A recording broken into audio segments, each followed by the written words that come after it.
ছেলেকে সাথে নিয়ে জন্মদিনের কেক কেটে পুরাই তোপের মুখে অপবিশ্বাস। গেল 11ই অক্টোবর ছিল অপবিশ্বাসের জন্মদিন। 11ই অক্টোবর প্রথম প্রহরেই ছেলেকে সাথে নিয়ে জন্মদিনের কেক কাটার একটি ভিডিও আপলোড করেন অপবিশ্বাস।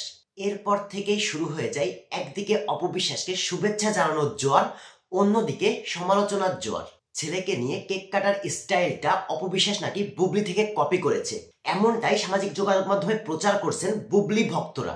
যার কারণ এর আগের বছর অর্থাৎ 2024 সালের 20 নভেম্বর বুবলি তার জন্মদিনে ছেলেকে সাথে নিয়ে ঠিক এভাবেই কেক কেটেছিলেন। সেখানে দেখা গেছিল কেক নিয়ে মোমবাতি জ্বালিয়ে শুধুমাত্র ছেলেকে নিয়ে বসেছিলেন বুবলি। ফুল হাতে বুবলিকে উইশ করে তার ছোট্ট ছেলে বীর। এরপর মা ছেলে একসাথে কেক কাটে, যার রিপিট দেখা গেছে এবছর অপবিশ্বাসের জন্মদিনে। কেক নিয়ে মোমবাতি জ্বালিয়ে ছেলেকে নিয়ে বসেছিলেন তিনি।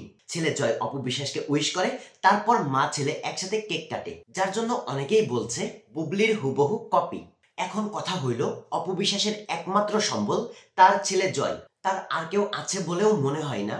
আর বিভিন্ন অকেশনে ছেলেকে নিয়ে তিনি উদযাপন করেন, এরকমটা কিন্তু এর আগেও অনেকবার দেখা গেছে। আবার বিভিন্ন অকেশনে বুবলিও তার ছেলেকে নিয়ে এভাবে উদযাপন করেন, এইটাও দেখা গেছে। তাহলে বুবলি আগে কেক কেটেছে বলে কি আসলেই অপবিশ্বাসের এটা কপি? আসলে কি কপি করলেন অপবিশ্বাস? এটা কি আসলেই কপির মধ্যে পড়ে? আপনার কি মনে হয়? কমেন্ট করে জানাবেন। ভিডিওটি ভালো লাগলে লাইক করবেন।